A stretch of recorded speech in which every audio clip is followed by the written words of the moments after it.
Audio and video clear है अभी?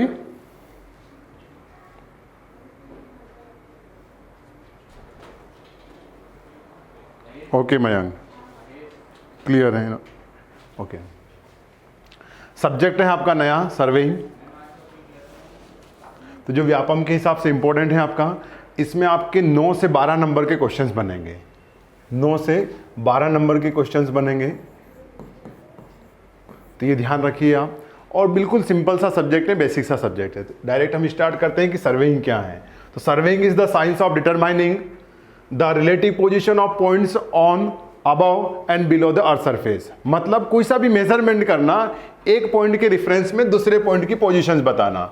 जैसे आपका एक पॉइंट है यहाँ पर, इस पॉइंट की दूसरे पॉइंट के पोजीशंस बताना है कि किस एंगल पर है, किस एंगल पर मीन्स किस डायरेक्शंस में है, कितनी डिस्टेंस पर है, वर्टिकल हाइट या वर्टिकल डेप्थ इसकी कितनी पोजीशंस पर है। तो ये सब कुछ मेजरमेंट करना, ये क्या कहलाता है आपका सर्वेइंग, और ये आपने यहाँ पर बता रखा है। देन नेक्स्ट है आपका प्रिंसिपल ऑफ सर्वेइंग।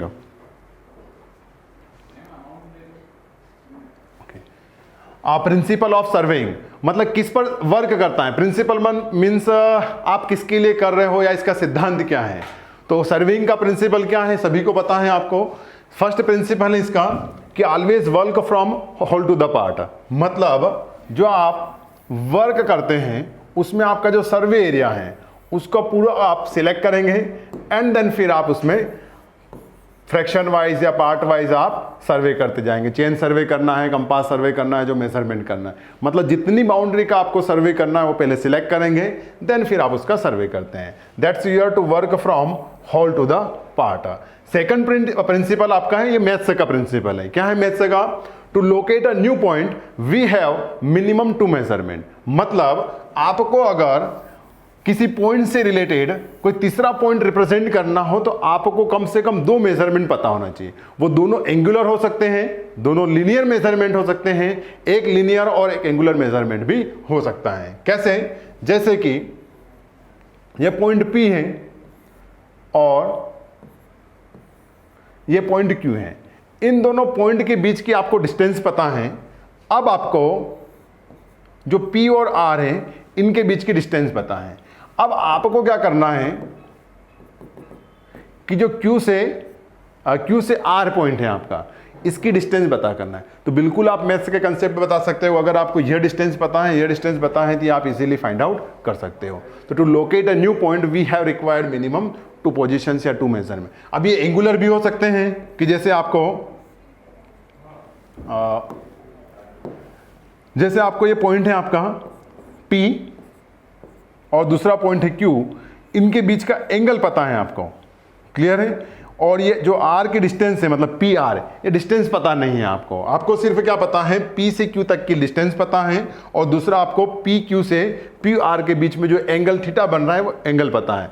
तब भी आप ये वाली पोजीशंस बता सकते हो कि ये कितना एंगल है आपका, ये आपका कितना है, इजीली फाइंड आउट कर सकते हो। तो ये सेकंड प्रिंसिपल है कि location of a point by measurement from 2 control points. तो इतने आपको पता होना चाहिए। यहां तक क्लियर है?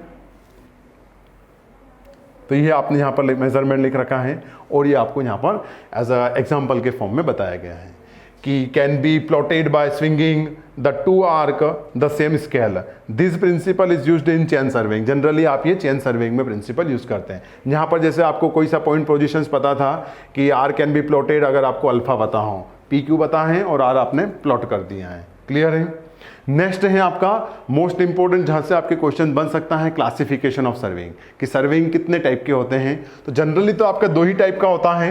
कौन कौन सा? एक होता है आपका प्राइमरी क्लासिफिकेशन और सेकंड है आपका सेकेंडरी क्लासिफिकेशन। प्राइमरी क्लासिफिकेशन मतलब अकॉर्डिंग टू अर्थ सरफेस। अब आप सभी को पता है कि अर्थ आपकी कैसी है, एज अ स्फेरिकल शेप में है। कौन सा शेप है उसका? स्फेरिकल शेप है। तो अगर आप कोई सी बॉडी है आपका, जैसे ये बॉडी है आप, तो इसी के ऊपर कोई सी लाइन ड्रॉ करो तो उस लाइन का शेप कैसा आएगा? जैसी बॉडी का शेप है मतलब जो सरफेस है आपका, सरफेस का शेप है मतलब आपको एज अ सिलेंड्रिकल लाइन मिलेगी या सर्कुलर या कर्व के फॉर्म में लाइन मिलेगी। मतलब वैसे ही अगर आप इस अर्थ पर 2 पॉइंट के रिस्पेक्ट में लाइन ड्रॉ करें तो वो कैसी आएगी, जैसा अर्थ का शेप है, मीन्स एज अ कर्व में आएगी। बट हम क्या करते हैं, अगर छोटा सा मेजरमेंट करना हो तो लगभग आपको कैसी स्ट्रेट लाइन जैसी दिख रही है। तो यहाँ पर आप क्या करते हैं, अगर छोटे एरिया में या 250 स्क्वायर किलोमीटर से कम मेजरमेंट करना हो आपको, तो हम इस कर्व्ड लाइन को as a straight line consider कर लेते हैं। तो इसको बोलते हैं हम, कौन सा सर्वे हो जाएगा आपका, यह प्लेन सर्वे। सेकंड होगा आपका जियोडेटिक सर्वेइंग, मतलब एग्जैक्ट में जो कर्व है उस कर्व लाइन को भी आप कंसिडर करें, तो इसको बोलते हैं हम जियोडेटिक सर्वेइंग। इसके हिसाब से प्राइमरी क्लासिफिकेशन होता है और सेकेंडरी क्लासिफिकेशन मतलब अलग अलग स्केल्स यूज करना, अलग अलग कंसेप्ट यूज करना। जैसे आप कंपास के थ्रू कर रहे हो, प्लेन टेबल के थ्रू कर रहे हो, थियोडोलाइट के थ्रू कर रहे हो, टेक्योमीटर के थ्रू कर रहे हो, या फिर चेन सर्वे के थ्रू, तो वो आपका क्लासिफिकेशन हो जाएगा। तो देखिए यहाँ पर बेस्ड ऑन एक्यूरेसी, तो फर्स्ट है आपका plane surveying and second one is your geodetic surveying. Plane surveying में अगर आप बात करें तो in plane surveying shape of earth या कर्वेचर इज नॉट कंसिडर्ड। आप अर्थ का जो कर्वेचर है उसको कंसिडर न करते हुए स्ट्रेट लाइन कंसिडर करते हैं। Plane survey adopted if the area under survey is small, that is less than, ये टर्म्स ध्यान में रखें, कितना, 260 स्क्वायर किलोमीटर से कम हो आपका, या फिर माइल्स में पूछें तो माइल्स में आप बता सकते हो 100 स्क्वायर माइल से कम हो आपका। देन आप बात करेंगे किसकी, कि ये आपका आप प्लेन सर्वे आप वहां पर यूज कर सकते हैं। All dimensions measured in plane surveying are assume to be planar, मतलब आप एक लीनियर स्केल के थ्रू इसमें मेजर करते हो। तो मीन्स अगर आप यहां पर ट्रेंगुलेशन सर्वे कर रहे हैं, मतलब आप ट्रेंगल बना बनाकर सर्वे कर रहे हैं, तो यहां पर जो ट्रेंगल बनेंगे आपके, वो ट्रेंगल कैसे बनेंगे आपके, लीनियर ट्रेंगल बनेंगे। और इनके जो एंगल बनेंगे वो कौन से बनेंगे आपके, ऐसा ये P है आपका, मान लीजिए बीटा एंगल है, तो जो एंगल बनेंगे इनको कौन से एंगल बोलते हैं, कि प्लेन सर्वेइंग में ट्रेंगल बनता है आपका लीनियर ट्रेंगल या प्लेन ट्रेंगल, और जो एंगल बनते हैं वो आपके होते हैं प्लेन एंगल, और लाइन होती है आपकी लीनियर। तो इतना टर्म्स आप ध्यान में रखेंगे। और इसका जस्ट अपोजिट जो हो जाएगा आपका, वो कौन सा हो जाएगा आपका, geodetic surveying. Effect on accuracy due to neglecting the earth curvature, और डिस्टेंस बिटवीन, ये जैसे आपने लिखा रखा है यहाँ पर कि अगर आप एक स्ट्रेट लाइन कंसिडर करते उसकी जगह आप कर्व मिलते, कर्व मेजरमेंट करते, तो इन दोनों के बीच में जो एक्यूरेसी हुआ या एरर आपने अकर कर दिया है वो कितना किया होगा। तो देखिए आप यहाँ पर क्या बोल रहे हैं, एक्चुअल में कौन सी डिस्टेंस थी आपकी, ये डिस्टेंस कर्व में, तो ये आपने कितनी गलतियां कर दी होगी, तो ये बता रहे हैं आप कि अगर आप 1 सेंटीमीटर मान रहे हैं तो 0.0001 किलोमीटर की आप लगभग गलती कर देंगे। इसीलिए उन्होंने बोला है कि अगर आप मेजर्ड डिस्टेंस अगर 12 किलोमीटर कर रहे हैं तो उसमें आप कितनी एक्चुअल डिस्टेंस कितनी रही होगी वो, अगर आप मेजर्ड डिस्टेंस किसी लाइन को माप रहे हैं अर्थ के सरफेस के ऊपर, ये जैसे मान लीजिएगा आपका अर्थ सरफेस है, ये अर्थ सरफेस है और इसके ऊपर आपने लाइन ड्रॉ किया और ये लाइन है P और Q, जिसकी डिस्टेंस कितना है 12 किलोमीटर, कितना है 12 किलोमीटर है। तो आपने मेजर करके कितना बताया कि 12 किलोमीटर में, बट अगर आप एक्चुअल में वो कर्व लाइन कंसीडर करते तो डिस्टेंस कितनी होती है, तो आप ये बता रहे हो कि 12.0.0.0.01 किलोमीटर वो एग्जैक्ट में आपकी होती थी। ये माइनर से आपकी गलतियां हैं, इसीलिए आप जब लार्ज प्रोजेक्ट करते हो, लार्ज सर्वे करते हो, तब आपकी ये एरर थोड़ा सा आपका इफेक्ट डाल सकती है। Then the difference between the sum of interior angle of the delta angle assuming the earth to be spherical and planar is only 1 second। मतलब आपने जैसे ये प्लेन ट्रेंगल, जैसे मैंने बोला है, अगर आप 3 लाइन को कंसिडर करके बनाएंगे तो वो आपका कैसा प्लेन ट्रेंगल बनेगा। और यही एंगल अगर आप कैसा बनाते हैं कि इन लाइन को कर्वेचर में कंसिडर करते थी आपका स्फेरिकल एंगल बनता। तो ये वाला एंगल थीटा और ये अगर मान लीजिए आप ये थीटा डैश है, तो इन दोनों के बीच में कितना डिफरेंस रहता है, तो वो आप बता रहे हैं कि 1 मिनट का या 1 सेकंड का रहता है आपका, only 1 second if the area under considered is 195 square kilometre. अगर आप इन ट्रेंगल के बीच में 195 किलोमीटर, कितना 195 किलोमीटर अगर आप मेजर कर रहे हैं, कितना 195 स्क्वायर किलोमीटर मेजर कर रहे हैं, तब जाकर आपका 1 सेकंड एंगल की गलती कर दिया होगा आपने। यहां तक क्लियर है, यहां तक ये पॉइंट क्लियर है। कि क्या गलतियां कर रहे हैं और कैसे। तो ये पॉइंट ध्यान में रखें कि आप 195 स्क्वायर किलोमीटर मेजर करेंगे तो एग्जाम में कैसा आएगा कि अगर आपने कोई एरिया मेजर किया है जिसमें आपने उस एरिया को ऐसा प्लेन एरिया कंसिडर किया है और 195 स्क्वायर किलोमीटर तक कंसिडर किया है, तो बताइए कि उसमें अगर एंगुलर एरर की बात करें तो कितनी आ चुकी होगी, तो कितनी आएगी आपकी 1 सेकंड की, कितने 1 सेकंड की एरर आ चुकी होगी।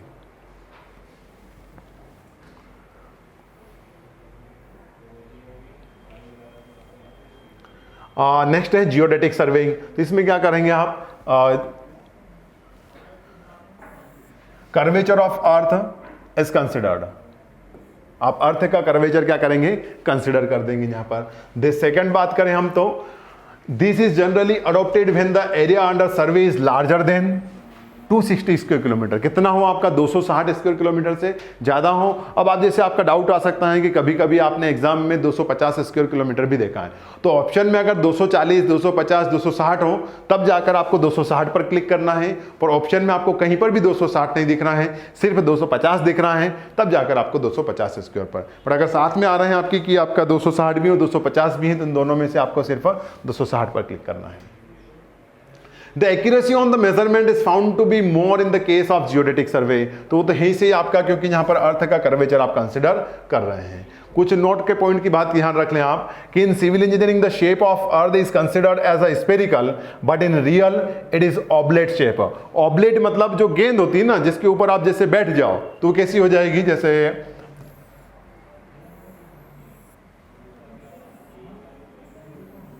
ये ऐसा स्फेरिकल मतलब बॉल जैसा है, तो आपने से कंसिडर किया ऐसा बॉल जैसा, बट एक्चुअल में आप बोल रहे हो कि ये आपकी बॉल ना होते हुए कैसा है, ऐसा ऑब्लेट शेप में है। क्लियर है, इसी को आप बोलते हैं ऐसा ऑब्लेट शेप।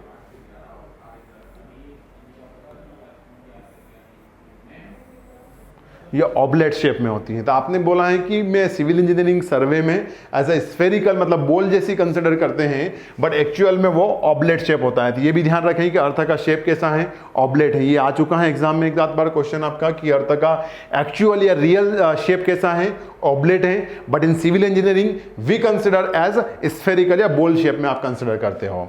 अब जैसे इसमें अगर पोल की बात करें तो ये आपका जो इसमें नीचे का पोर्शन है इसको क्या बोलते हैं आप, साउथ पोल, जहाँ पर जिसको अंटार्कटिका महाद्वीप आप बोलते हैं। अगर हिस्ट्री की बात करें, जियोग्राफी की बात करें, वहाँ पर आप इसको साउथ पोल बोलते हैं। और जो अपर पॉइंट है आपका वो है आपका ग्रीन जो लैंड है आपका उसके आसपास को जो है वो नॉर्थ पोल बोलते हैं इसको, उत्तरी ध्रुव और दक्षिणी ध्रुव। पोलर एक्सिस मतलब जहाँ से ध्रुवीय एक्सिस निकल रही है इसको बोलते हैं आप पोलर एक्सिस, और इनके परपेंडिकुलर जो एक्सिस निकल रही हैं इस परपेंडिकुलर एक्सिस को आप ऐसा इक्वेटोरियल एक्सिस बोलते हैं। क्लियर है, equatorial greater than polar axis मतलब ये वाले जो एक्सिस हैं ये ज़्यादा हैं इस पोलर एक्सिस से। यहाँ पर दिख ही रहा है आपको यह पोलर डिस्टेंस कितना है, तो पोलर डिस्टेंस मतलब ऐसा डायामीटर, तो पोलर डायामीटर जो है आपका वो कितना है, तो आपका जियोग्राफिक पॉइंट ऑफ व्यू से भी इंपॉर्टेंट है। तो 12,713.8 किलोमीटर है आपका पोलर में, मतलब इस टाइप में आपका जो डायमेंशन है डायमीटर है उसकी बात कर रहे हैं। और इक्वेटोरियल में आपका कितना डिस्टेंस या डायमीटर, तो 12,756.75 किलोमीटर। तो दोनों ध्यान में रखें आप। नेक्स्ट है आपका सर्वेइंग का जो classification based on field survey, मतलब किसके हिसाब से आप फील्ड सर्वे कर रहे हो। तो जैसे यहां पर किस जगह पर कर रहे हो आप, किस जगह पर कर रहे हो, किस तरीके से कर रहे हो आप, जैसे पानी के अंदर कर रहे हो, पानी के ऊपर कर रहे हो, लैंड सरफेस पर कर रहे हो, आसमान में कर रहे हो, एस्ट्रोनॉमिकल जैसे खगोलीय पिंड वगैरह की जानकारी निकालना, तो उसी के हिसाब से based on the nature of field survey. तो फर्स्ट है आपका लैंड सर्वे, देन मराइन या हाइड्रोग्राफिक सर्वे मतलब पानी की गहराई में, मतलब समुद्र में जैसे गहराई में अपना, तो इसको बोलते हैं आप मराइन सर्वे या हाइड्रोग्राफिक सर्वे। एस्ट्रोनॉमिकल सर्वे मीन्स आपका जैसे जो स्काई में आपकी मून है, स्टार है, इनकी पोजीशंस, सन की पोजीशंस, स्टार की पोजीशंस, इनकी फाइंड आउट करना, ये आपका एस्ट्रोनॉमिकल सर्वे का। तो जनरली तो आप सर्वेइंग में लैंड सर्वेइंग के बारे में पढ़ते हैं। अब लैंड सर्वेइंग आपका कौन सा होता है, टोपोग्राफिकल सर्वे। टोपोग्राफिकल सर्वे मतलब जो आपके आसपास का रीजन है, क्षेत्र है, उसमें उसकी टोपोग्राफी कैसा है। टोपोग्राफी मतलब उसकी सरफेस कैसा है, पहाड़ हैं, नदियां हैं, पेड़ पौधे हैं, जंगल हैं, जो आपकी तालाब हैं, इनके बारे में जानकारी देना, मतलब एक्चुअल पोजीशन बताना, ये कहलाता है आपका टोपोग्राफिक सर्वे। ऑडियो क्लियर नहीं आ रहा है सर। ओके,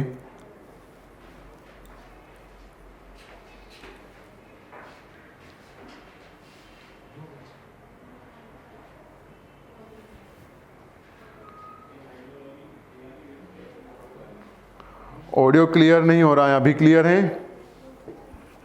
स्नेहल रविंद्र कदम,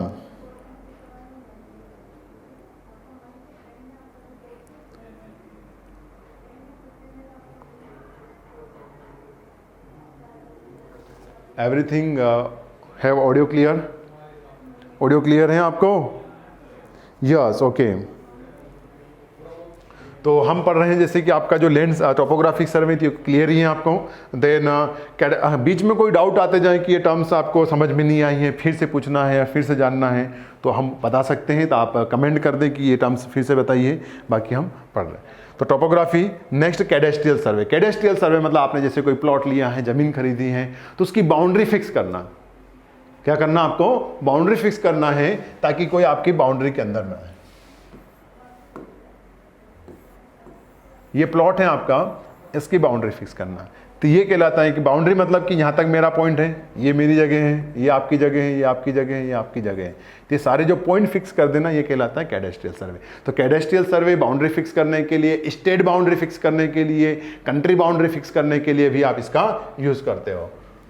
मतलब आप बोल सकते हो अगर पाकिस्तान और इंडिया की जो बाउंड्री फिक्स हुई होगी, किस सर्वे से हुई होगी? आपका कैडेस्ट्रियल सर्वे के थ्रू, कि यहाँ से कश्मीर आपका है, यहाँ से कश्मीर हमारा है। Next city surveying. सिटी के अंदर सर्वे करना है कि सिटी के अंदर कोई पॉइंट है आपका, तो वो पॉइंट आपका किस पोजीशंस पर है, किस डायरेक्शन में, कितने डिस्टेंस पर है किसी दूसरे पॉइंट से। जैसे ये पॉइंट है आपका, तो इस पॉइंट ये आपका एक सिटी है, तो इस सिटी को आप ब्रॉड करके ये कर दिया आपने ये। अब इस सिटी में ये पॉइंट ऐसा सर्कल है या पी, इस पी पॉइंट से कोई दूसरा पॉइंट देखा आपने,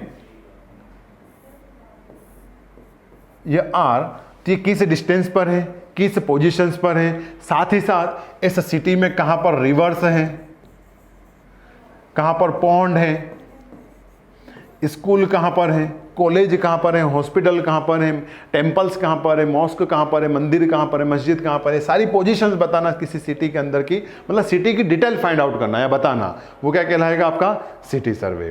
क्लियर है? नेक्स्ट आपका ऐसा है लैंड सर्वेइंग। तो लैंड सर्वेइंग के अंदर वापस अगर डिटेल में पढ़ें अगर आप, तो when surveying is done on the surface of earth then it is known as land surveying. मतलब अर्थ की सरफेस पर सर्वे करना लैंड सर्वेइंग है। It consist of rerunning old land line to determine their length and direction. मतलब कोई old line है तो उसको वापस फाइंड आउट करना, कुछ दिक्कत आ गई वापस इस्टाब्लिश करना है। कि जैसे आपका कोई प्लॉट है, आपको पता नहीं कि इसकी डायमेंशंस कितना है, कि ये आपका 20 फीट बोल रहे थे, आप बोल रहे हो कि नहीं 21 फीट है, तो ये है या नहीं, सही इन दोनों को मेजर करना, तो ये आपका क्या कहलाता है?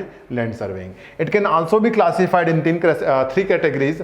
First one is your topographic surveying. तो टोपोग्राफी को फाइंड आउट करना, जैसे आपने बता ही दिया है कि locate natural and artificial features of earth, rivers, woods, hills. Woods means जंगल, पहाड़ी क्षेत्र, इनको बारे में बताना, ये आपका क्या कहलाता है? Topographic survey. Cadastral survey, these are also known as public and survey. और इसमें आपने जो मेन पॉइंट है आपका ध्यान रखने वाला, वो पॉइंट क्या है यहाँ पर? This refers to extensive urban and rural surveys made to plot the detail such as boundaries of fields, houses, house की बिल्डिंग या प्रॉपर्टी लाइन्स या स्टेट बाउंड्री, ये फिक्स करना, ये कहलाता है आपका कैडेस्ट्रियल सर्वे।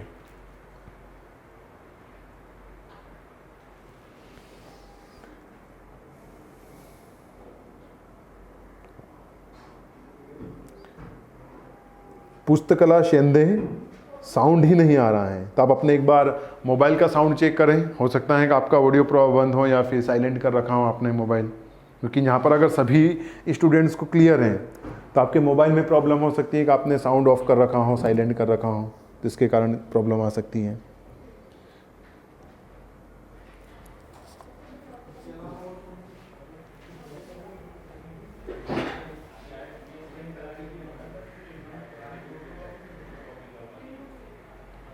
नेक्स्ट हम अगर सिटी सर्वे की बात करें, this survey are carried out to construct routes, parks, water supply lines, telephone lines, electricity lines etcetera in city survey. और हाइड्रोग्राफिक सर्वे क्या होता है? It deals with the survey of water bodies. कौन सी water bodies? जैसे कि तालाब है तो उसकी गहराई कितना है, like stream, lakes, coastal water, and consist in actually running water data to chart the shore line, मतलब शोर बाउंड्रीज कहाँ पर है, समुद्र का तट बोलते हैं ना, तटीय रेखाएं, तो तटीय रेखाओं को फिक्स करना, ये आपका किस में आएगा? हाइड्रोग्राफिक सर्वे में। Next marine survey. तो marine surveying is very basic surveying because it is used for determining mean sea level, मतलब mean sea level find out करने के लिए भी आप मराइन सर्वेइंग कंडक्ट करेंगे। Astronomical surveying used to determine the absolute position या location of any point और the absolute location and direction of any line on the space, that is star, इनकी position आप फाइंड आउट करना है। Heavenly bodies, मतलब जो स्वर्गीय या आपकी जो जियोग्राफिकल बॉडी हैं, खगोलीय पिंड हैं, जैसे सन, स्टार्स, इनके बारे में आपको फाइंड आउट करना, प्लैनेट्स में फाइंड आउट करना, ये आपका एस्ट्रोनॉमिकल सर्वे कहलाएगा।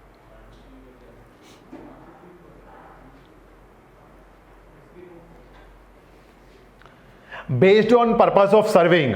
पर्पस ऑफ सर्वेइंग मतलब आपको इंजीनियरिंग पर्पस के लिए चाहिए, किसी और पर्पस के लिए चाहिए, तो उस पर्पस के हिसाब से आपका कि आपको जियोलॉजिकल फीचर्स फाइंड आउट करना है, आपको ऐतिहासिक फीचर्स फाइंड आउट करना है, तो ये फाइंड आउट करने के हिसाब से आपने क्या बता दिया है? Based on the surveying. जैसे कि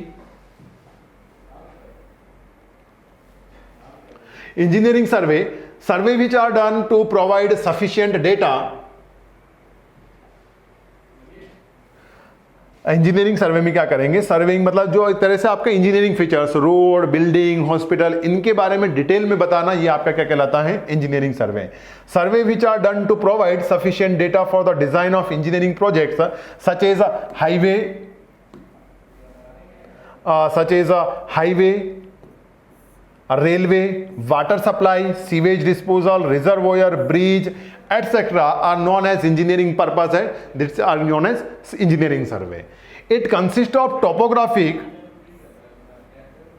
survey of area, measurement of earthwork, providing grade and making measurement of completed work till data। मतलब जहां तक आपने किसी डेट की बात कर रहे हो, वहां तक कितना डेटा आपने पूरा कंप्लीट कर दिया है पर्टिकुलर टोपोग्राफी के लिए, वो आपको यहां पर बताना है, वो आपका इंजीनियरिंग सर्वे कहलाता है। These are also known as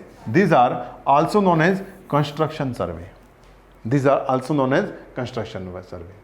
geological survey मतलब जियोलॉजिकल सर्वे मीन्स अर्थ का फीचर्स बताना कि कहां पर के आपके अर्थ क्रस्ट है, सॉइल कहां तक है, रॉक कहां पर है, फाइन सॉइल कहां तक है, नॉन कोहेसिव सॉइल कहां तक है, ये आपको बताना कौन सा कहलाएगा? आपका geological survey. This is used for determining the different strata in earth crust, कि अर्थ क्रस्ट में अलग अलग टाइप ऑफ लेयर कैसे चेंज हो रही हैं, तो वो आपको बताना जियोलॉजिकल सर्वे। और जियोग्राफिकल सर्वे क्या हो जाएगा? Survey conducted to provide sufficient data for preparation of geographical map are known as geography। Geographical features मतलब उसकी जो डायरेक्शंस कहाँ पर हैं, geographical features मतलब जैसे आपने भारत बताया, तो भारत आपका किस दिशा में है, किस गोलार्ध में है, किस डायरेक्शंस में है, तो ये बताना आपका एज अ जियोग्राफिकल सर्वे कहलाएगा। नेक्स्ट है आपका माइन सर्वे, मतलब मिनरल्स के बारे में बताना कि कोल माइन से है तो कोल कहाँ पर निकलेगा। आप बताते हो ना, जैसे कोयला यहाँ पर निकला है, कहीं पर हीरा निकला है, कहीं पर आयरन की खदान है, कहीं पर एल्यूमिनियम की, ये पता कहाँ तक चला, कैसे चला, तो उसका सर्वे करना कि कौन से मिनरल्स कहाँ पर हैं, कौन से प्रोडक्ट कहाँ पर हैं, तो ये आपको पता चलेगा किससे? Mine survey. तो this is used for exploring minerals wealth, मतलब खनिज संपदा के बारे में जानकारी निकालना।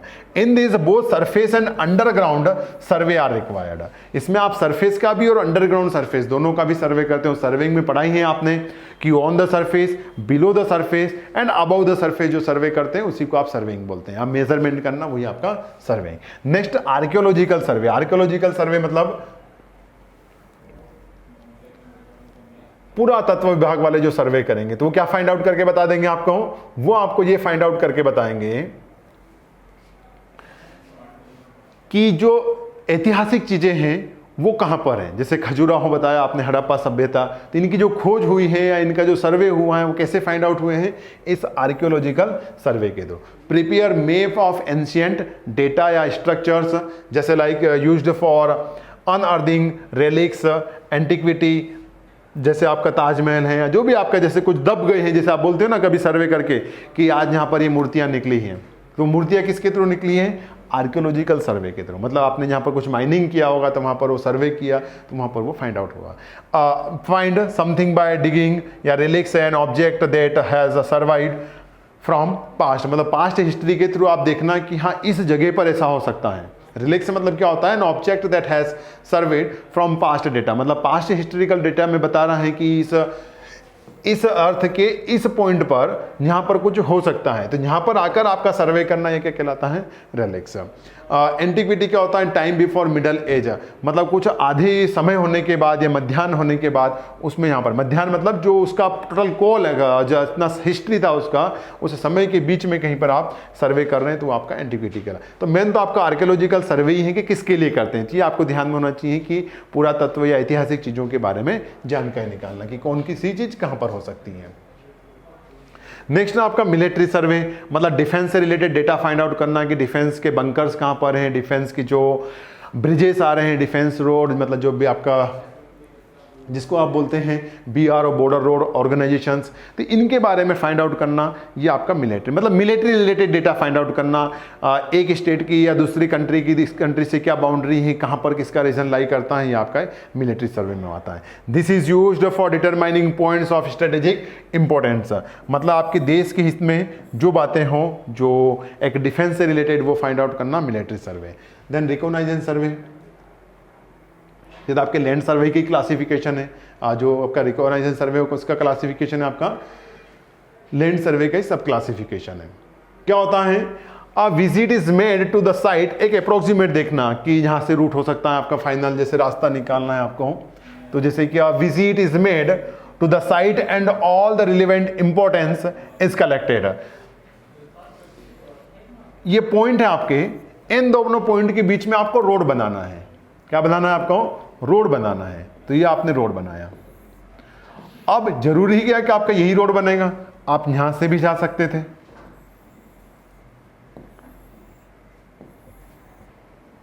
तो इन सभी डेटा के रिलेटेड आपको डेटा कलेक्ट करना कि अगर यहां से आप रोड निकालेंगे तो अप्रोक्सीमेट कितनी कॉस्ट आएगी, कितने नंबर ऑफ ब्रिजेस आएंगे, कितने नंबर ऑफ टर्न आएंगे, कितने नंबर ऑफ कर्व्स आएंगे, ये आपको फाइंड आउट करना। यहां पर क्या कहलाता है आपका रिकॉग्नाइजेशन सर्वे।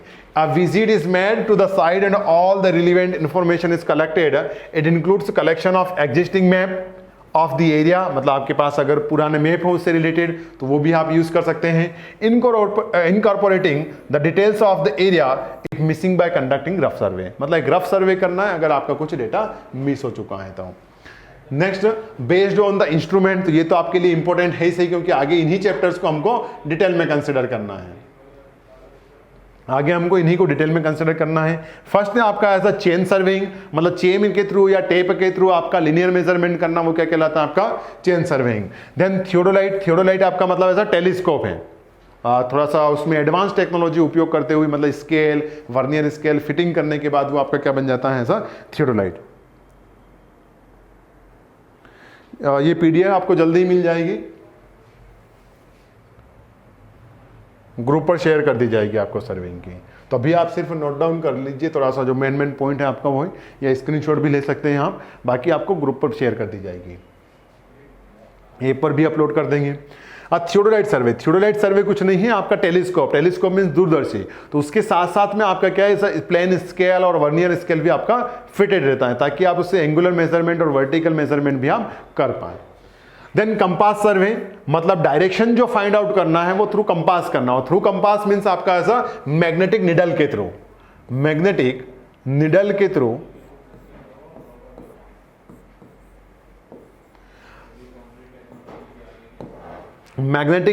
थ्रू आपका क्या करना है, सर्वे करना या एंगुलर मेजरमेंट करना। एंगुलर मेजरमेंट थ्रू कंपास या मैग्नेटिक निडल, ये आपका क्या कहलाता है compass surveying. Then plane table surveying, तो प्लेन टेबल सर्वेइंग क्या है कि इसमें आपका फील्ड वर्क और ऑफिस वर्क दोनों आप साथ साथ में कर लेते हैं, मतलब उस जो आपकी लैब की या लेबोरेटरी की या जो ऑफिस की टेबल पर जो आप ड्राइंग बनाते हैं, मेजरमेंट करते हैं, जो फील्ड भी डेटा लेकर आए हैं उसका आप एक टेबल कैलकुलेशंस करते हैं, वो आप साथ ही साथ उठाकर ले जाएंगे फील्ड पर और वहीं पर सर्वे कर लेंगे। तो जनरली जो प्लेन टेबल सर्विंग है वो कहाँ पर यूज़ करेंगे आप, जैसे क्लोज्ड टाइप का ट्रेवर्स बन रहा हो या फिर जहां पर आपका एज अ बिल्डिंग बाउंड्रीज वगैरह प्रिपेयर करना हो, वहां पर इसका उपयोग करेंगे। तो प्लेन टेबल सर्विंग में आपका ये जो टेबल रहेगी आपकी, इस टेबल को आप फील्ड पर लेकर जाएंगे और सारा कैलकुलेशन इसके थ्रू करेंगे, जिसको हम बोलेंगे प्लेन टेबल सर्विंग। टेक्योमेट्रिक सर्विंग, तो ये आपका एक तरह से बोल सकते हैं जैसे एंड्रॉइड मोबाइल में अपडेटेड वर्जन आते रहते हैं ना आपके, तो वैसा ही ये थियोडोलाइट का और एडवांस वर्जन। अब इसमें क्या करते हैं टेक्योमेट्रिक में कि आप एंगुलर मेजरमेंट के थ्रू हॉरिजॉन्टल डिस्टेंस बता देते हैं, जिसी को आप स्टेडिया कांस्टेंट भी बोलते हैं, ये स्टेडिया कंसेप्ट। तो इसीलिए आप इसमें क्या करते हैं, स्टेडिया कंसेप्ट के थ्रू एंगुलर मेजरमेंट करेंगे और 2 पॉइंट के बीच की आप पोजीशंस बता देंगे। तो वो भी हम देखेंगे कि कैसे आप P और Q की लेंथ बिना मापे बता देंगे, सिर्फ इन दोनों के बीच का एंगल बनाकर, ये एंगल कितना है वो फाइंड आउट कर दें। तो उसको बोलेंगे हम टेक्योमेट्रिक सर्विंग। अब ध्यान रखिए प्रिंसिपल, इसका प्रिंसिपल है आपका ट्रेंगुलेशंस, मतलब छोटे छोटे ट्रेंगल बनाकर आपको सर्वे करना है। थियोडोलाइट का कंसेप्ट है आपका ट्रेवर्सिंग, इसका भी कंसेप्ट है कंपास सर्विंग का ट्रेवर्सिंग। और प्लेन टेबल का सर्वे जो प्रिंसिपल है वो आपका पैरेललिज्म। पैरेललिज्म मतलब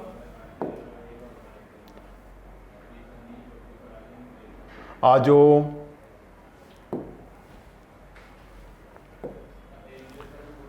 पैरेललिज्म मतलब जो लाइंस बनेंगी आपकी, वो पैरेलल लाइन बनाना है ग्राउंड लाइन से, आपकी टेबल वाली लाइन से।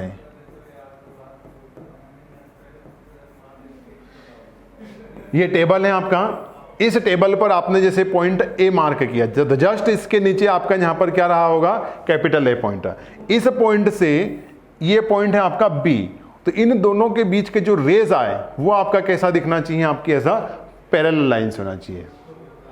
ये कंसेप्ट है आपका समानांतर रेखा पर। और इन दोनों का जो प्रिंसिपल है वो है आपका एज अ ट्रेवर्सिंग।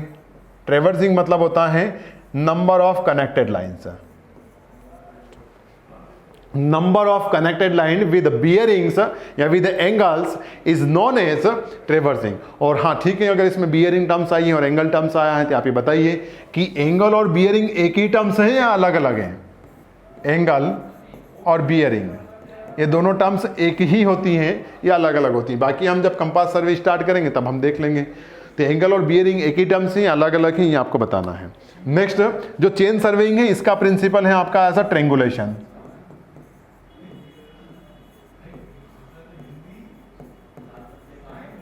ट्रायंगुलेशंस क्लियर है।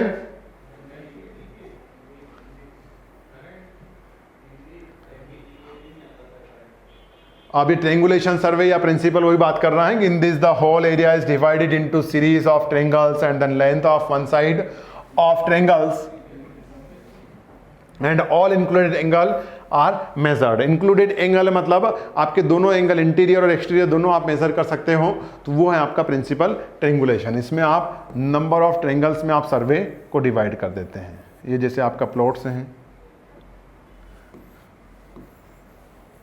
तो इस बाउंड्रीज को आपने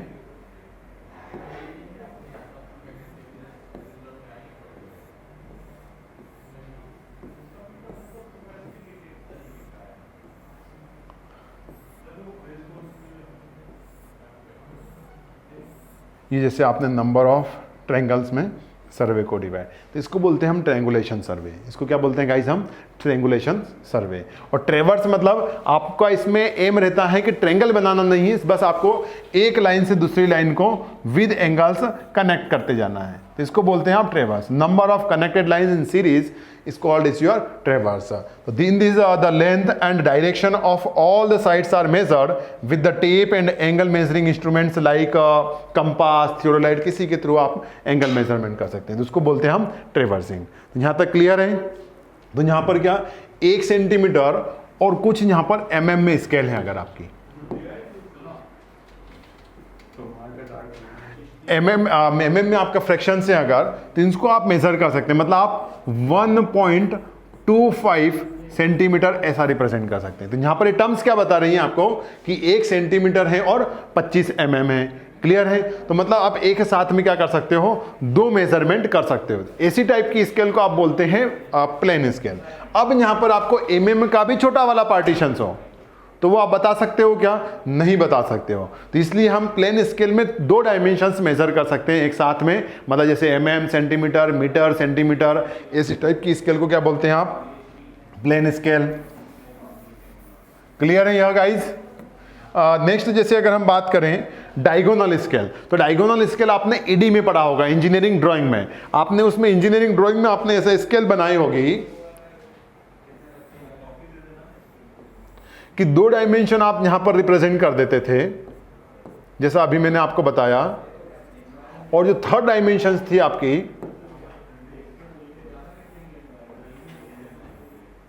वो आप कुछ डायगोनली रिप्रेजेंट करते थे। अब 3D में, ओके, ये 3D में हो जाती थी आप। तो इस टाइप से आपकी डायमेंशन कितनी है, आप 3 डायमेंशन एक बार बता सकते हो, जैसे mm सेंटीमीटर, मीटर में, यार्ड, फीट, इंच, इसमें बता सकते हो।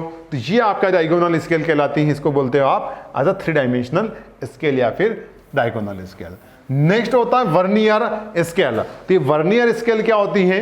तो वर्नियर आपका और एक्यूरेसी से फाइन, जैसे आपके बाल की थिकनेस बताना हो, आपकी जो हेयर है उसकी थिकनेस या उसकी जो मोटाई है वो कितनी है, तो वो आप इस प्लेन स्केल से, डायगोनल स्केल से बता नहीं सकते हैं। तो उसके लिए आप कौन सी स्केल यूज करते हैं? उसको बोलते हैं आप वर्नियर स्केल। इस पेन की एग्जैक्ट डायामीटर बताना है आपको, इस पेन का एग्जैक्ट डायामीटर बताना है कि कितना है, तो वो आप यूज करेंगे एज अ वर्नियर स्केल। तो वर्नियर स्केल क्या होती है आपका? As a fine scale. और इसका अगर की स्केल फॉर्म कैसे होती है, ये बाकी जो सर्विंग वगैरह है, इनकी जो इरर्स वगैरह और ज़्यादा डिटेल में आपको पढ़ना हो तो सर्विंग के मेरे ही वीडियो हैं, आपको यूट्यूब पर मिल जाएंगे, नेविगेट इंस्टीट्यूट पे। तो हम वहाँ पर अगर आपको जैसे स्केल्स वगैरह कैसे फॉर्म होती हैं इनके बारे में और डिटेल में पढ़ना हो तो आप जा सकते हो वहाँ पर। तो वर्नियर स्केल के बारे में बताया है कि कैसे आप मिनिमम इरर या जो लिस्ट वैल्यू आप फाइंड आउट करते हैं तो कैसे बताते हैं, उसका फार्मूला कैसे फॉर्म होता है, वो बिल्कुल आपको यूट्यूब पर मिल जाएगा, नेविगेट इंस्टीट्यूट के चैनल पर।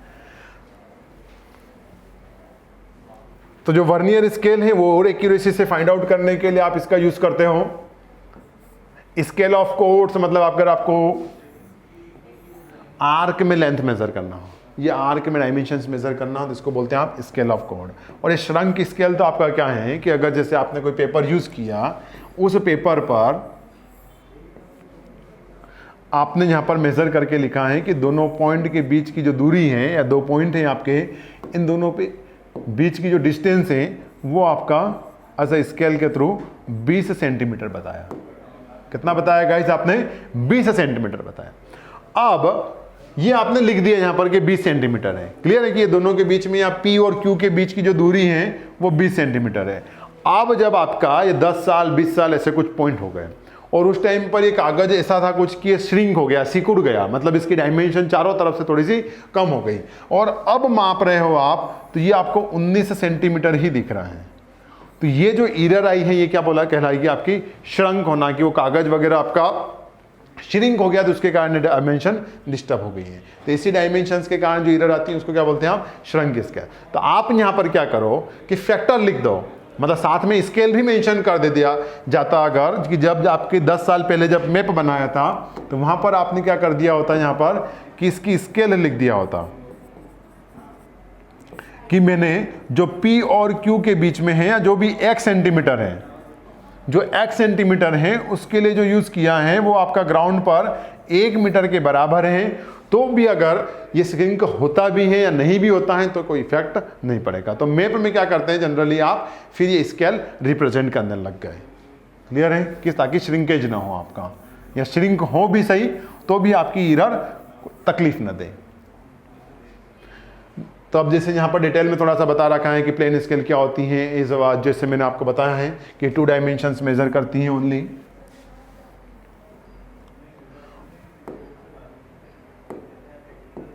हाँ, 2 डायमेंशंस कौन कौन सी थी आपने लिख ही लिया है, तो यहाँ पर वो भी ध्यान रखें कौन 2 डायमेंशंस mm सेंटीमीटर हो सकते हैं, मीटर डेसीमीटर हो सकते हैं, यार्ड फीट हो सकते हैं, और diagonal scale on diagonal scale it possible to measure 3 dimensions such as metre, decimetre and centimetre, या इकाई दहाई सैकड़ा में, या फिर यार्ड फीट और इंचेस में आप मेजर कर सकते हो। देन वर्नियर स्केल, तो वर्नियर स्केल क्या होता है कि vernier used for measure fraction scale out of that one of the smallest division या श्रिंकेज रिलेटेड सर्कल।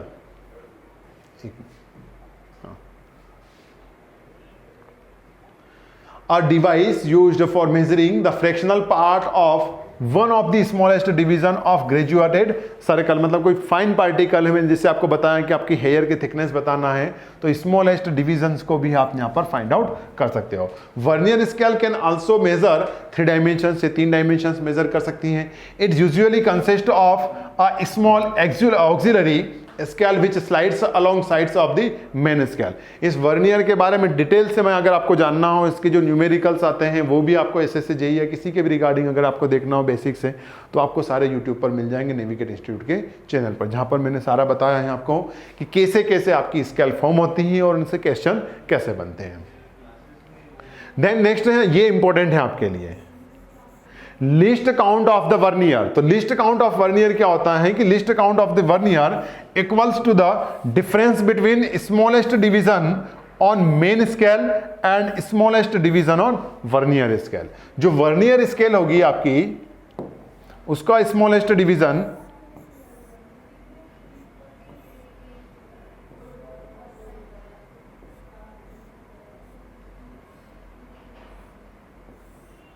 ये कुछ इस शेप में होती हैं आपकी,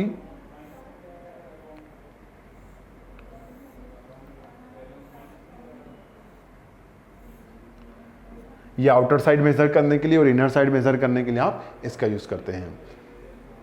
यहां पर आपकी स्केल जो यूज होती हैं, एक साइड आपकी ऐसा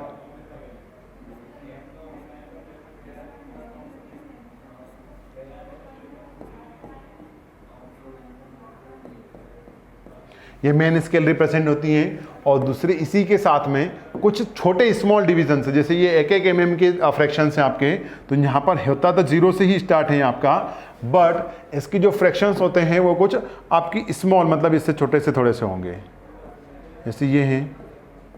तो आपने यही लिखा है कि इसके क्या लिखा है, लिस्ट काउंट क्या होता है, इन दोनों का डिवीजन के बीच का difference, the difference between smallest division on the main scale. जैसे इसका 1 mm, इसका 1 mm इस वर्नियर स्केल के किसके बराबर है, and smallest division on the vernier scale. जैसे इसका जनरली होता है, अगर आपको लिस्ट काउंट कितना 98 है, मतलब 0.98 mm के बराबर होता है वर्नियर स्केल का, और जो मेन स्केल है वो आपकी 1 mm के बराबर होती है। इन दोनों के इन जो बीच का जो डिफरेंस है मीन्स 0.02 mm। तो यही आपका क्या कहलाता है कि लिस्ट काउंट, मतलब आप 0.02 mm की थिकनेस भी फाइंड आउट करके बता सकते हैं। Vernier scale are also classified into 2 types, direct vernier and retrograde vernier. तो ये क्या होता है कि जैसे आपका एक वर्नियर है जहां से 0 से स्टार्ट हो रहा है, ये 1 2 3 10 40, तो यहां पर भी 0 से स्टार्ट होगा। तो जब मूव करोगे तो जैसे आपका स्केल मेन स्केल बढ़ रही वैसे ही इसकी रीडिंग भी बढ़ती जाती है। और रेट्रोग्रेड में क्या होता है, रिवर्स होता है, मतलब 0 अपोजिट साइड से स्टार्ट होता है। तो इसमें आप जैसे आगे बढ़ते हैं तो इसकी स्केल कम होती जाती है। तो डायरेक्ट और रेट्रोग्रेड वर्नियर एक दूसरे का रिप्रेजेंटेशन थोड़ा सा अपोजिट होता है, तो इसको बोलते हैं आप retrograde vernier scale.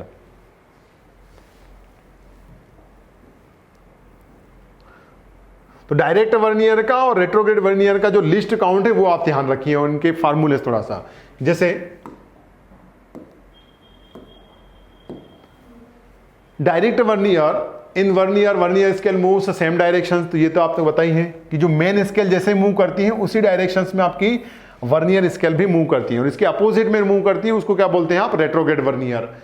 It is constructed that is the n-1 division of main scale is equal to the n division of vernier. मतलब जैसे आपका मेन स्केल में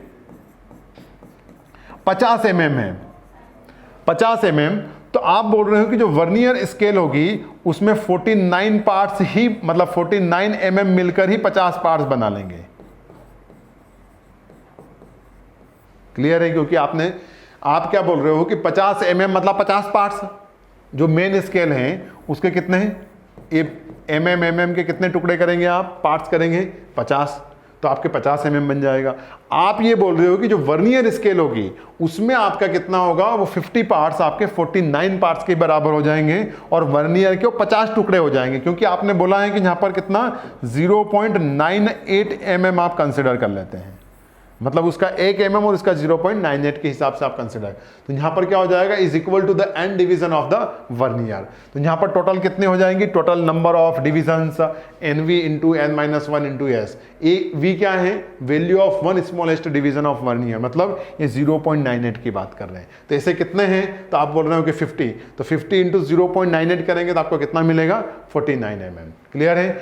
रेट्रोग्रेड वर्नियर स्केल, तो retrograde vernier scale moves opposite direction of main scale, मतलब जो main scale, जैसे main scale में आपका 0 से 10 आ रहा है, 10 से 20, 20 से 30, तो रेट्रोग्रेड वर्नियर है उसमें क्या आएगा, उसमें रिवर्स में आएगा। रिवर्स मतलब इसमें 0 से 10, 10 to 20 आ रहा है, तो उसमें क्या आएगा 30 to 20, 10 एंड 0, मतलब जहां पर इसमें 50 होगा वहां पर उसमें 0 हो सकता है। तो ये अपोजिट डायरेक्शन में मूव करती है, तो मूव करती है अपोजिट डायरेक्शन में, मतलब इसमें स्केल उल्टी लिखी हुई रहती है। क्लियर है, मूवमेंट तो उसका एक जैसा ही रहेगा। क्लियर है यहां तक। तो वो मतलब जो आपका स्केल रहेगा वो तो आपकी ऐसे ही, आप आगे ही इसको शिफ्ट करोगे, बट उसमें जो स्केल का रिप्रेजेंटेशन होगा जस्ट अपोजिट में होगा, तो इसलिए वो आपका ऐसे रिप्रेजेंट होगा, मतलब अपोजिट मूव करेगी। तो ये टर्म्स भी ध्यान रखें कि ये अपोजिट में आपकी मूव करती है, opposite direction of main scale. इसका कंस्ट्रक्शन देखें फिर आप, it is constructed that n+1 division of main scale is equal to n division of vernier scale, मतलब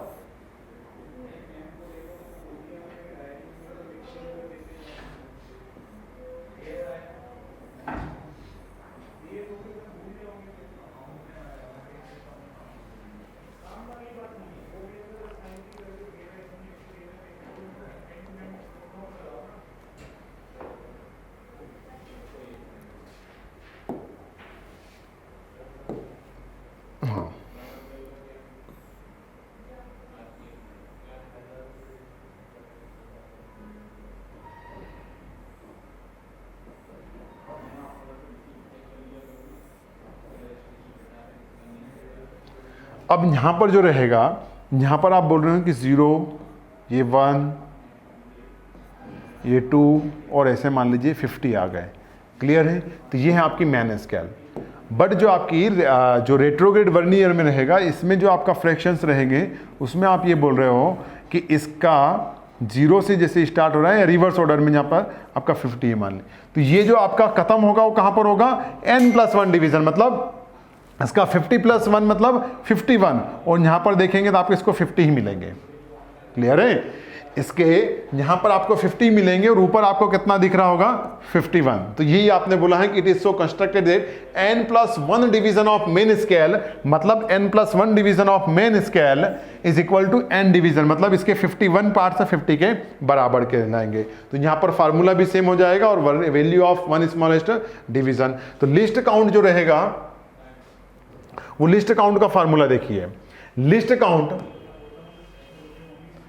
value of one main scale division, मतलब वही आपका जैसे 0.98 mm upon total number of division on vernier scale. Total number of मतलब जैसे 50 division है तो उससे आप डिवाइड कर दोगे, जो आपको वैल्यू मिलेगी जैसे 0.002, तो वो आपका क्या कहलाएगा, लिस्ट काउंट। और फार्मूले की टर्म्स में देखें तो आपका value of one main scale division को आपने एस से रिप्रेजेंट किया था और टोटल नंबर ऑफ डिवीजन आपके कैपिटल एन स्मॉल एन से, तो यहां पर आपको ये मिल जाए। यहां पर लिखा है कि लेट अस अज्यूम 1 आपका या 1 mm आपका मेन स्केल डिवीजन है और total number of division on scale आपका 10 है, तो आप इसमें से लिस्ट काउंट मतलब 0.1 mm तक की थिकनेस को फाइंड आउट कर सकते हो। क्लियर है,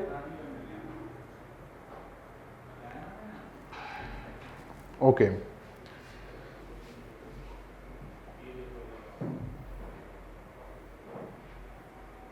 ये देखिए आप स्केल ऑफ कॉर्ड, तो scale of chord is used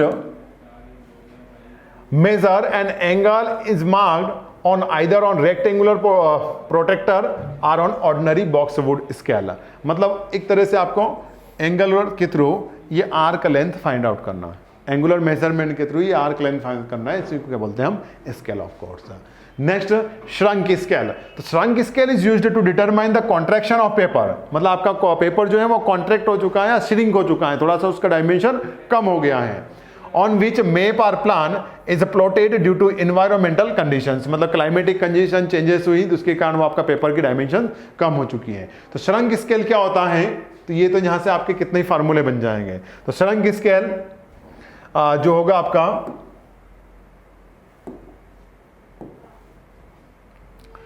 shrinkage factor into original scale, original scale और उसके साथ में श्रिंकेज फैक्टर जो रहेगा उससे आप फार्मूला बना देंगे तो आपका श्रिंकेज स्केल निकल जाएगा।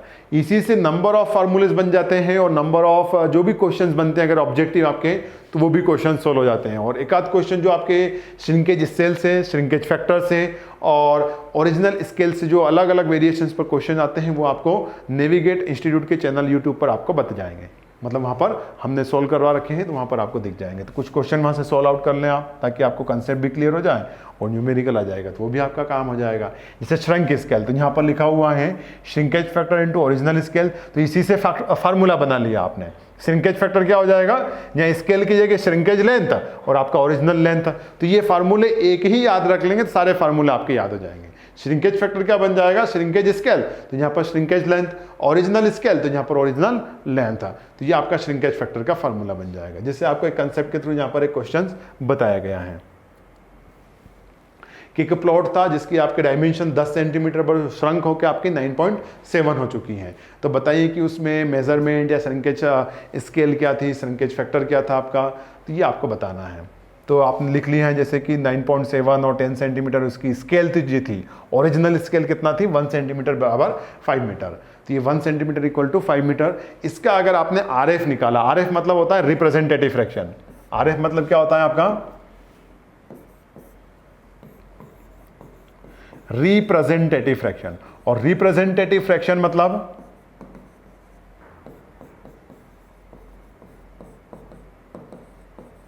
रिप्रेजेंटेटिव फ्रैक्शन, इसका मीन्स मतलब होता है कि आप मैप पर कितनी डिस्टेंस रिप्रेजेंट कर रहे हैं और ग्राउंड पर कितनी डिस्टेंस थी। जैसे ग्राउंड पर आपका 10 किलोमीटर है, अब पेपर तो आपके पास होगा नहीं इतना लंबा कि जो P और Q के बीच में, जैसे मान लीजिए कि 10 किलोमीटर है और आपके पास 10 किलोमीटर का कागज हो, तो यही एरर आपकी या ऐसी ये प्रॉब्लम को दूर करने के लिए आप क्या यूज करते हैं, स्केल।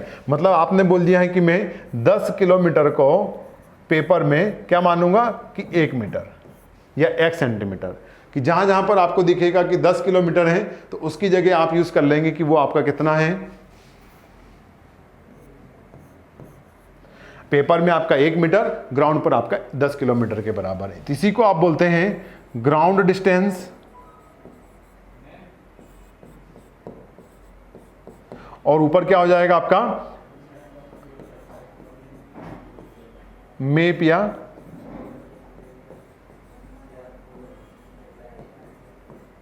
पेपर डिस्टेंस, कि कागज पर आपने कितना डिस्टेंस रिप्रेजेंट किया और ग्राउंड पर आपकी कितने डिस्टेंस थे।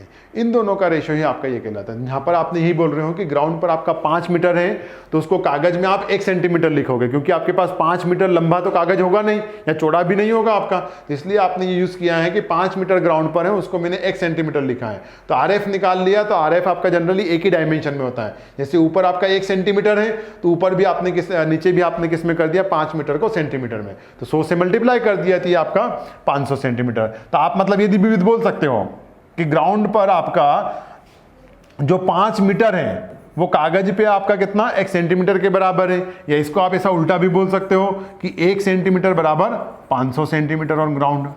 तो बात वही हुई, क्लियर। यही आपने रिप्रेजेंट करते हैं। तो श्रिंकेज फैक्टर क्या हो जाएगा, shrinkage length upon original length. तो श्रिंकेज लेंथ कितना है 9.7, ओरिजिनल लेंथ कितना है 10, तो इन दोनों से आपने निकाला तो श्रिंकेज फैक्टर निकला आपका 0.97। तो श्रिंकेज स्केल कितनी निकलेगी, तो श्रिंकेज स्केल आपने लिखा है कि ओरिजिनल स्केल या original factor into shrinkage factor. तो ओरिजिनल स्केल कितना था आपका 1/500, 0.97, और यही आपका आंसर है कि श्रिंकेज स्केल कितना यूज किया होगा आपने। क्लियर है। नेक्स्ट कुछ आपके टर्म्स हैं, ये फार्मूले से जहां पर क्वेश्चंस आ सकते हैं, डायरेक्ट इनके फार्मूले पूछ सकते हैं आपसे। कैसे फार्मूले पूछेगा आपसे, कि error due to use of wrong scale, तो उसको आप सही कैसे करेंगे? तो सही कैसे करेंगे, तो यहां पर आपको जैसे ये बेसिक से फार्मूले हैं।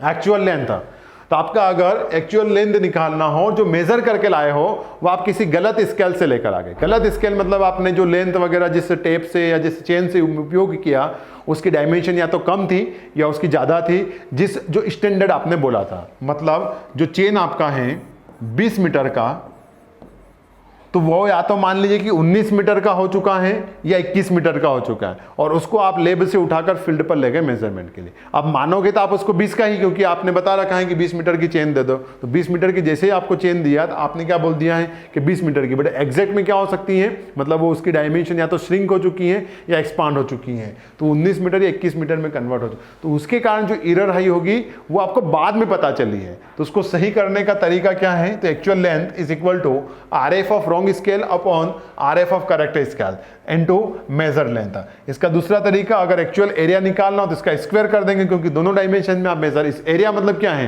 2 डायमेंशन या मल्टीप्लिकेशन ऑफ 2 डायमेंशंस, तो RF of wrong scale upon RF of correct scale whole square into calculated area. Calculated area मतलब जो आप मेजर करके लाए हो। एग्जांपल में जैसे आपको दिया है, a surveyor observed a distance between 2 points on the plane and he used a scale of 1 centimeter equal to 40 metre. मतलब 1 सेंटीमीटर बराबर 40 सेंटीमीटर का उसने 40 मीटर का स्केल यूज किया है। To draw the drawing the result was 468 metre. मतलब आपने उसने जो ड्राइंग किया तो उसने लेंथ कितना 468 मीटर फंदाया। Later he discovered that he used a scale of 1 centimetre equal to 20 metre. उसने बोला कि बाद में उसने डिसाइड किया या उसने जब पता करवाया तो उसको ध्यान आया कि उसने 1 सेंटीमीटर 40 मीटर की बजाय 1 सेंटीमीटर इक्वल टू 20 मीटर की ही स्केल यूज किया था। कितना, 1 सेंटीमीटर इक्वल टू 20 मीटर की, तो instead of 1 centimetre equal to 40 metre. तो find the true distance between the point, तो उन 2 पॉइंट के बीच की एग्जैक्ट डिस्टेंस बताइए। तो रॉन्ग स्केल कितना है आपका 1 अपॉन 200 यूज कर लिया, जबकि यूज कितना करना था आपको, करेक्ट स्केल था 1 अपॉन 400। ऑब्जर्व वैल्यू आप जो इस स्केल से लाए हो तो वो आप बता रहे हो 468 मीटर निकली है। तो एक्चुअल क्या हो जाएगा, तो RF ऑफ रॉन्ग स्केल, तो RF of wrong scale 1 upon 200, RF of correct scale 1 upon 400 into 468 measured length आपने यहाँ पर यूज कर लिया है। तो मतलब वो एरिया आपका डबल हो जाएगा वैसे भी, क्योंकि आप यहाँ पर भी देख सकते हो, यहाँ पर आपने आधा माना है तो वो डबल हो जाएगा। तो डबल मतलब 468 का डबल कितना होगा, 936 मीटर। और अगर आप फॉर्मूले से जाए तो यहाँ पर ये हो जाएगा। क्लियर है?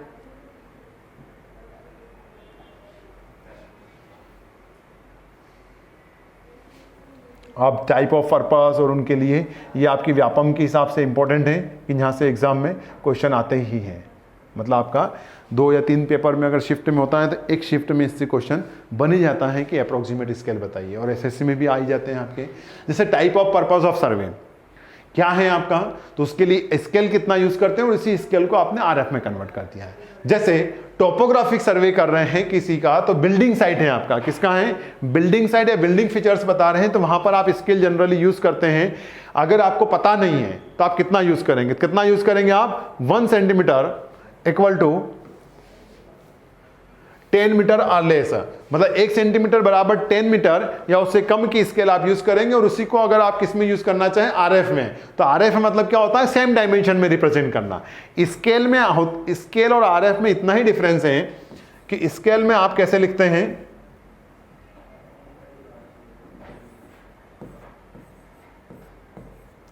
स्केल में जैसे आप लिख रहे हो 1 सेंटीमीटर इक्वल टू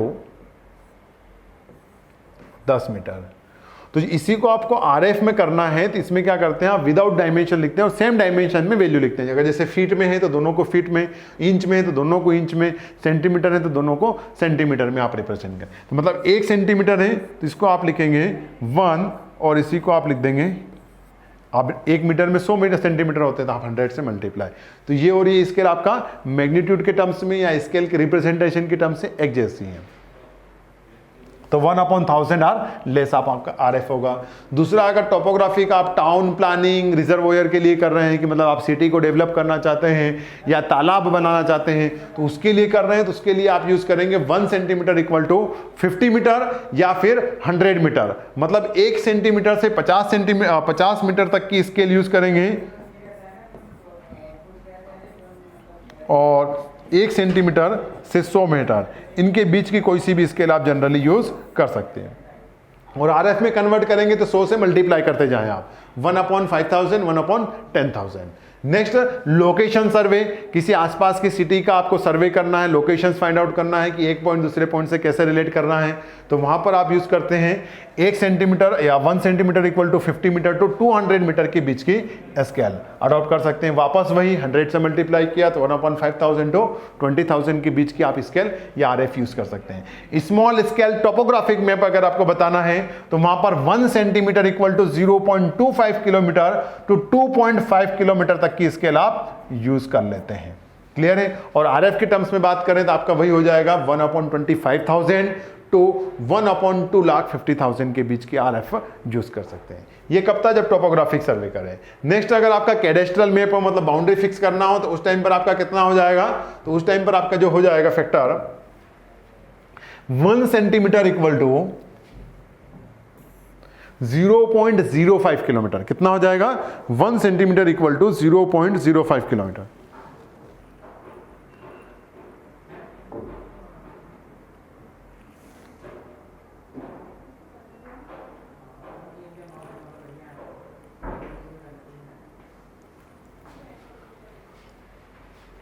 अभी भी साउंड प्रॉब्लम आ रही है क्या?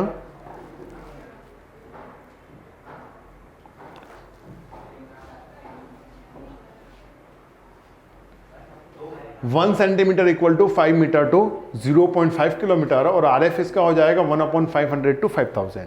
नेक्स्ट, अगर जियोग्राफिकल मैप की बात करें, मतलब आपको जियोग्राफिकल फीचर्स बताना है, तो उसके लिए आप जनरली यूज करते हैं 1 centimetre equal to 5 kilometre to 160 kilometre, मतलब 5 किलोमीटर से 160 किलोमीटर तक के बीच का रेंज का एरिया आप यूज कर सकते हैं इसका स्केल। और RF के टर्म्स में तो 5 लाख से 16 लाख के बीच तक का। क्लियर है? और नेक्स्ट है आपका लॉन्गिट्यूडिनल सेक्शंस के लिए, जैसे हॉरिजॉन्टल स्केल में मेजर करना है 2 पॉइंट, जैसे रोड बना रहे हो, कैनाल बना रहे हो, तो उसके लिए बात कर रहे हैं हम। तो 1 centimetre equal to 10 metre to 200 metre या 1/1000 टू 20,000 का RF यूज करेंगे। और वर्टिकल स्केल के लिए 1 centimetre equal to 1 to 2 metre use करेंगे। और क्रॉस सेक्शन अगर आपको फाइंड आउट करना है, जैसे कोई एक्सकेवेशन कर रहे हैं आप, गड्ढा कर रहे हैं आप, तो उसके लिए ही कुछ एक्सकेवेशंस या क्रॉस सेक्शंस फाइंड आउट करना है, तो वहां पर आप 1 centimetre equal to 1 metre to 2 metre की स्केल जनरली अडॉप्ट करते हैं।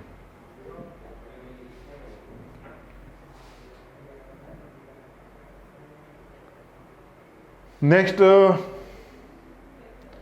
design a vernier for a theodolite circle divided into degrees and half degrees to read up to 30 second sorry. वो क्या बोल रहा है कि एक वर्नियर जो रहेगा आपका किसके लिए? थियोडोलाइट के लिए, जहां थियोडोलाइट आपका एज अ टेलीस्कोप रहेगा, तो उसके लिए आपको डिजाइन करना है as a circular vernier scale. उसके लिए कंडीशंस क्या दिया है कि half degree to read up to 30 second, मतलब वो आपका 30 सेकेंड तक की डिटेल को रीड आउट कर लें। तो इसका जो लिस्ट काउंट रहेगा वो कितना रहेगा? तो S/N, S आपका होता है smallest division of main scale और N आपका होता है नंबर ऑफ टोटल डिवीजन। तो आपके जो लिस्ट काउंट है वो कितना चाहिए आपको? 30 सेकेंड का। तो अगर आप इसको मिनट में कन्वर्ट करें तो कितना हो जाएगा? 30/60 equal to S smallest division on main scale. तो उसने बोला है कि आपका डिग्रीज, तो हाफ डिग्री के बराबर एक डिवीजन है, आपने बोला है ना, half degrees to read up to 30 second, मतलब हाफ डिग्री मतलब 30 मिनट, तो 30 मिनट अपॉन N तो आपको पता ही नहीं है, तो मतलब 60 डिवीजन आप करेंगे टोटल, तब आपको लिस्ट काउंट कितना 30 सेकेंड्स का फाइंड आउट हो जाएगा। नेक्स्ट लिखा है कि primary division should be taken for the length and then divided into 60 part of direct vernier. 59 primarily division should be taken for the length and then divided into 60 part of direct vernier. अब next होता है accuracy. Accuracy and error, तो जो मापने में आपने गलतियां कर दी हैं मेजरमेंट के थ्रू, दो टाइप की गलतियां करते हैं आप, एक तो इंस्ट्रूमेंट के कारण गलती हो जाए और एक आपके खुद की गलती हो जाए। ठीक है, तो आपके कारण जो गलती हुई है, पर्सनल एरर हुई है, उसको हम बोलते हैं द पर्सनल एरर, और मिस्टेक भी बोलते हैं। मिस्टेक्स मतलब